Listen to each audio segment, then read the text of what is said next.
The Cu-Chi Tunnel Network began in the late 1940s, hand-dug by Vietnamese peasants resisting French colonization. By the time American forces arrived in force, it had grown to over 250 kilometers of tunnel, 3 stories deep, reinforced with wood and clay, designed to flood, to collapse sections strategically, to trap invaders who didn't know the layout. The tunnels had rules. Tunnel logic. A geography of death. First level, storage, access points. Second level, living quarters, kitchens vented through termite mounds to hide smoke. Third level, the deepest, hospitals, command centers, places where the Viet Cong could outlast anything America dropped from the sky. Bombs don't kill what's 3 stories underground. U.S. commanders tried everything: flooding, tear gas, bulldozers. None of it worked fully, so they asked for volunteers. Small men, wiry, fearless enough, or crazy enough, to go in. The official designation, tunnel exploitation teams. What everyone called them, tunnel rats. You can't stand up. You can't turn around. You can't even scream, because if you do, he hears you first. This is not a horror movie. This happened to real men, in real dirt, underneath a real jungle. And the United States Army gave them a flashlight, a pistol, and a mission. Go in. See what's down there. Come back, if you can. D-Day soldiers jumped from planes into open sky. Korean War veterans charged frozen hillsides under artillery. But Vietnam had a different kind of hell, one that didn't happen in the open. It happened underneath your feet. By 1966, American commanders realized the Viet Cong weren't just hiding in the jungle. They had built an entire civilization underground. Hospitals, kitchens, command centers, armories, all of it beneath the rice paddies, beneath the villages, beneath American boots. Someone had to go in. Someone had to clear it. They called them tunnel rats. There is a particular kind of courage that history forgets. Not the kind that charges a beach under fire. Not the kind that flies through flak to drop a bomb. But the quiet, personal, almost insane courage of a man who lowers himself into a hole in the earth with one light and one gun and keeps moving forward even when every cell in his body is screaming to go back. The tunnel rats weren't celebrated. They weren't given medals on courthouse steps. They went in. They did what needed doing. They came back, those who came back, and they kept quiet about it.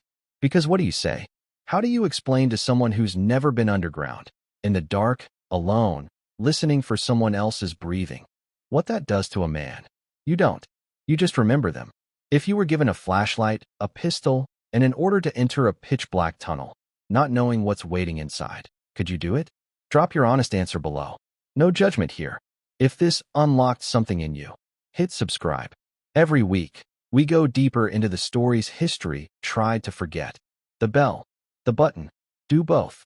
Of the thousands of men who served as tunnel rats during the Vietnam War, most received no special designation, no special pay, no special recognition for years. They were just soldiers who were small enough and willing enough. Many came back changed in ways they couldn't explain. Claustrophobia that lasted decades. Nightmares that put them back underground. Crawling, always crawling, in the dark. One veteran, interviewed in 1982, said, "I still sleep with the lights on. I'll sleep with the lights on until I die." The tunnels of Cu-Chi still exist today. Parts of them are a tourist site. Tourists can crawl through a widened, sanitized section and take photos. They widened it for Westerners. Because even the tourist version, the safe version, was too tight for the average American body. Think about that. The version they made comfortable still feels like being buried alive. Imagine the real one. In the dark, with someone waiting for you. October 1967. Cu-Chi District. The 1st Infantry Division. A tunnel rat. Records list him only as Specialist Randolph. Drops into a tunnel complex. Routine sweep, they said. In and out. He finds the first level clear. Proceeds to the second. Finds a weapons cache, AK-47s, mortar rounds, maps. He marks it, keeps going. Then he finds the trapdoor to the 3rd level. And he hears them below. Command order, withdraw and report. Do not engage alone. He opened the trapdoor anyway. What he found was a fully operational Viet Cong command post, 6 fighters, a radio, tactical maps pinned to clay walls. In the next 90 seconds, a space smaller than a walk-in closet, Randolph fired 7 rounds.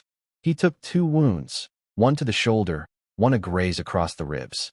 He destroyed the radio equipment with his knife. He secured the maps under his shirt. And then he crawled, bleeding, back through 140 meters of tunnel to reach the entrance. He was awarded the Silver Star. He never spoke about it publicly. Some things, once you've lived them, you don't put into words. You couldn't move fast. Moving fast got you killed.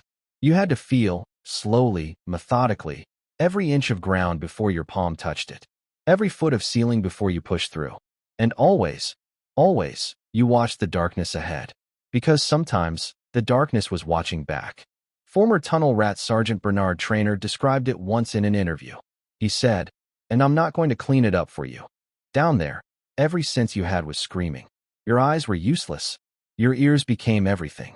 You listened for breathing, for the click of a safety, for the sound of someone trying not to make a sound. Because the Viet Cong fighters didn't always run. Sometimes they waited. In the dark. In a side chamber the size of a closet. Armed. Patient. And the tunnel rat would round a corner and come face to face with a man 3 feet away. No room to raise a rifle. No room to step back. Just 2 men, 2 pistols, and the absolute dark.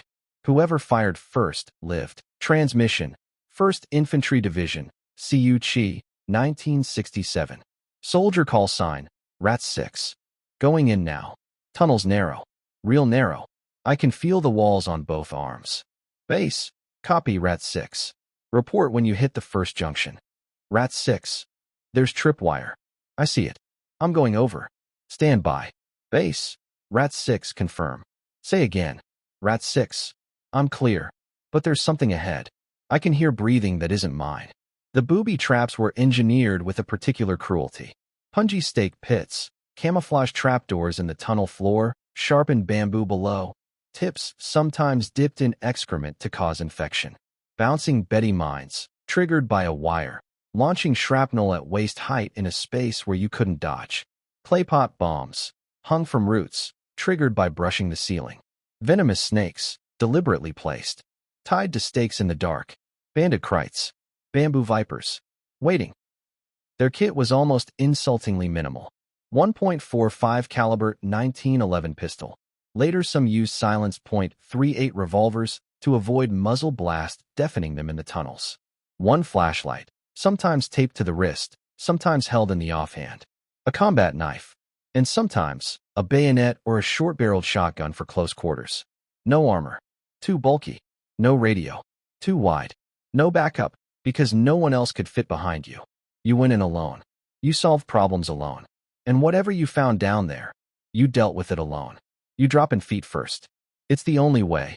The hole is maybe 60 centimeters wide. 2 feet across. Your shoulders scrape both walls immediately. The smell hits before the darkness does. Damp earth. Mold. Something rotting. Something that used to be alive. The temperature drops 15 degrees instantly. You've been trained for this. They told you what to expect. But no amount of training prepares you for the moment when you look back and the entrance, your only exit, is just a pale gray circle of light getting smaller and smaller as you crawl forward. Then it disappears entirely. Now there is only the dark.